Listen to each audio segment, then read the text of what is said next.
Yes, it's a tasty little domestic dust-up, a clash with a pathway for the winner to put themselves among the elite and become a new British heavyweight superstar. And yes, alright, it should have happened about 6 bloody months ago. But anyway, it's here now, and I am here as well to tell you everything you need to know about Fabio Wardley versus Frazer Clarke. Strap in! Yes, so after a complete load of bumfluffery last year, these two big dogs finally do battle on the 31st of March. The inexperienced amateur with a thriving pro career against the accomplished amateur with a somewhat lacklustre pro career so far. It's very interesting stuff. Yes, now we give old Ben Shalom a bit of stick now and then, but fair diddly, he's got the British scene to himself at the minute and he's finally pulled this one out the bag. About fucking time. But anyway, it was of course helped along by Fabio's manager, the body snatcher, Dillian Whyte, who interestingly has just been cleared of his drug mishaps last year. Brilliant stuff. Fully cleared by the British Boxing by the Texas State Commission.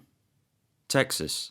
What's he doing in Texas? He's from fucking Brixton. What'd he do? Tie his horse up, pop into the saloon and speak to the town fucking sheriff? Oh, I don't know. Give me strength anyway. Yes, well, regardless of that, fair play to Dillian. He's done a blinding job with Fabio, who comes into this fight off the back of a terrific win out in Saudi against David Adelaide, retaining his British title and looking ruddy good whilst doing it. Frazer, on the other hand, comes off a less glamorous win against Dave Allen, which was probably one of the worst fights I've ever fucking seen, and I mean ever in the history of all time. My eyes nearly fucking inverted watching that, but it was a win nonetheless. Now, with all due respect to Dave Allen, his best times are behind him, and with Adelaide fresh and game as a badger, it would seem Fabio is coming off the tougher test and considered to be in better form. But still, both men find themselves arguably up against their toughest opponents to date, and this is what makes it a juicy little matchup for that beautiful Lonsdale belt. Oh yes, so then, as we mentioned, Big Fabio, although showing a much more denser pro career than Frazer, is actually still the more inexperienced of the two due to their amateur careers. He began his journey at the ripe old age of 20, competing in only a handful of bouts before turning pro just a few years later, whereas Frazer has been around the block, competing in well over 100 amateur bouts, winning gold medals in British, European and Commonwealth Championships, some even before Fabio even laced up gloves, and of course taking home that bronze medal at the 2020 Olympics. He shared a ring with Joe Joyce, with Jalalov, with Otto Wallin, Joseph Parker and the mighty Anthony Joshua,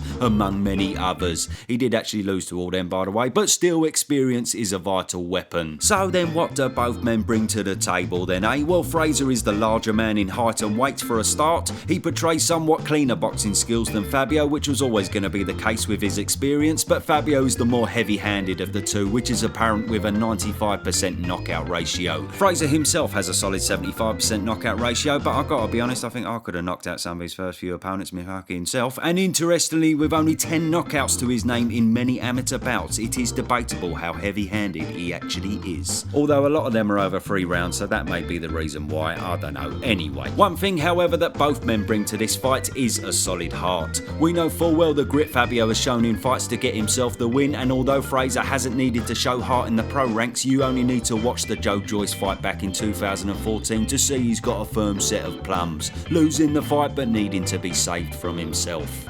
The crowd absolutely loving this, right from Joyce, followed by a punch again from Frazer Clarke. 1-2 from Joyce, and a right thuds into the side of Clarke's head again. It's a wonderful effort by these two fighters. Another left hand, and Clarke again seems to soak it up. And in comes the towel, in comes the towel.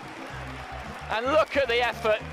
So if it does happen to go to the trenches, you can bet your bosom that neither man will be backing down. And we'd love to see it, yes. So then what goes down, eh? Well, from what I've gathered, many are expecting a comfortable win for Fabio, which will make Dillian happy, won't it? He'll probably celebrate by taking him to the fucking rodeo. But yes, it may not be a completely simple task. Let me explain. For one, Frazer has the style of a well-rounded boxer. He's got a very polished technique, not exactly lethal, quick or ferocious, but keeps his shape well and generally looks solid in all departments. Not outstanding, but solid. He's never really been one to go headhunting or completely unload his tank often, but he likes to pressure, trying to wear his opponents down gradually, picking his shots wisely and staying patient. Fabio, on the other hand, has always been the lesser polished fighter of the two, even though he looked a lot more solid against Adelaide. He's been known to make some mistakes, but that's no surprise with his late entry to the sport. However, he makes up for it massively with his power, his will to win and his exceptional ability to finish opponents opponents. There's no debate he's much more explosive than Frazer, and on top of that, from what we've seen, he's got a very good chin. But one of his biggest weapons is that he doesn't shell up when he's in the firing line or under pressure.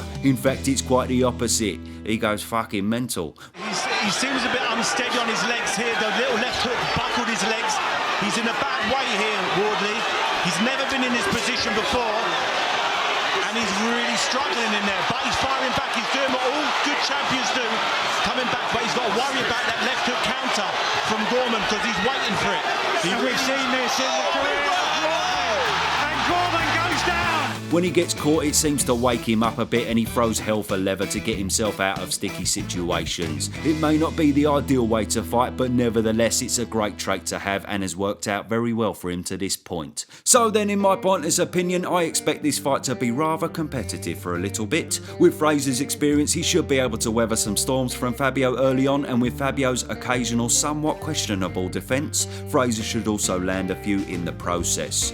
But I do expect Fabio to be able to take it. Frazer has never shown that ferociousness to clean out opponents, and I can't help but feel his lack of knockouts in the amateurs and the fact that he couldn't make a dent in Dave Allen or Marius Wack is a big problem. Not just that, but out of all of his opponents, he put down Bracamonte once, who then got up straight away. He put down Svetkov twice, but I think Sveti was only in the ring because it was his night off from working at fucking Lidl. So yeah, putting him aside, he's only been able to put one out of all these lower level opponents onto the canvas, meaning the power probably isn't threatening enough for the higher level. And with Fabio currently looming around that higher level, who happens to have a very good chin and has shown us time after time he needs to be nailed to the canvas, otherwise he won't stop coming, in my eyes that don't bode very well for Frazer. Not to mention, if you watch the Marius Wack fight, which believe me I don't fucking recommend, but you'll see after 7 rounds he's breathing quite heavy, looking a bit shattered and starts getting hit more often. Whereas Wardley against Adelaide in the 7th round was still looking strong and clearly still had that zap in his punches. Plus he produced a decent output in those 7 rounds, throwing over 200 punches and landing over 80 of them. That's a lot to deal with for anyone. So I'm predicting with Fabio's output and his power, Frazer could be in very deep waters in the second half of this fight. As I say, he doesn't seem to have much quitting in Frazer, so he may find a way of going the distance, but I think it will be difficult, because Fabio will be seeing to it that he doesn't. So for me it's hard to see anything other than a late stoppage or points win for old Fabio, but then again I predicted Joshua to beat Ngannou on points, so I do talk a hefty bit of dog shit sometimes, but there we are. Anyway, hopefully it's an absolute cracker, and we got a bit of Marco and Congo on the undercard. Babbage is back, Ben Whittaker will be dancing around like Michael Jackson in a school fucking playground. Yes, a decent card, bring it on. How will you get the job done? The smarter, fitter, stronger, better fighter will win the fight. And you're confident that's you? I'm 100% confident that's me. By knockout, like always. Whether it comes early, whether it comes late, that's a question mark. The only thing that's definite is that it will come. Let me know how you see it going and who should the winner fight next. You're all terrific. Ta-ra for now. Bosh.